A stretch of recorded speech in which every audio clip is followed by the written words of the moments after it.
Minista useseei wa nthini prof Kithure kindiki niwathingiliila kana mbanga mbingi sya maleluni ila siendeeye ukusiiwa kwa ooyu syumanite na utwai wa ngali ni mateleva matumiite nzovi Kwianana na kindiki mateleva 1,186 nimekiitwe mbini na kusikatiwa kotini na ooyu muvia wake na ula wa ukui nivaniie kukasanati nthini wa kuete utheu na muguo maleluni. Benjamin Mwaka no kutwambisya.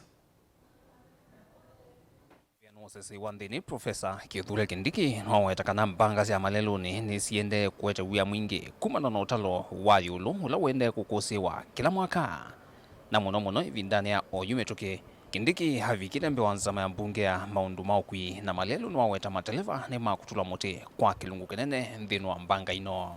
Corruption.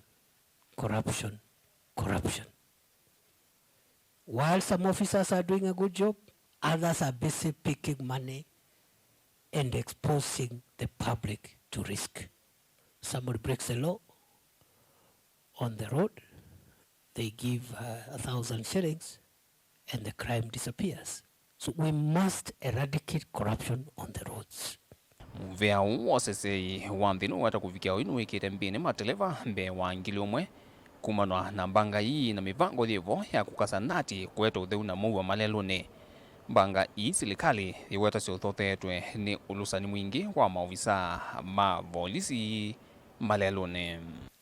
The total number of Kenyans who died in the entire period of the corona pandemic were 5,650 for 2.5 years.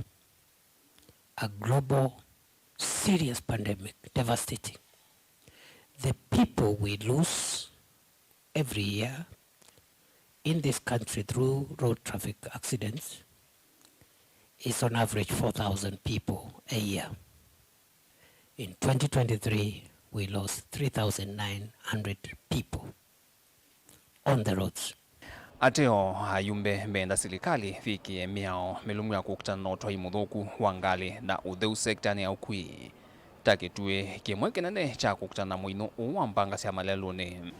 But the use of technology will help you minimize the number of police officers on our roads, minimize corruption, and also be more efficient. We are talking about of enforcements, something which is time bound, so that we just don't talk as a baraza, something which is time bound, for which we can hold you responsible and that we can follow from time to time. No chumaniki vala mainini va handu miongweli maikithitwe kutua ni thayu kumana na mbanga isya maleluni meva mathiwa he 11 ma kimanisyo cha yulu cha Kenyatta University. Vilingo mauvo kuma va musini wa Ilovi nye nito Benjamin Mwaka.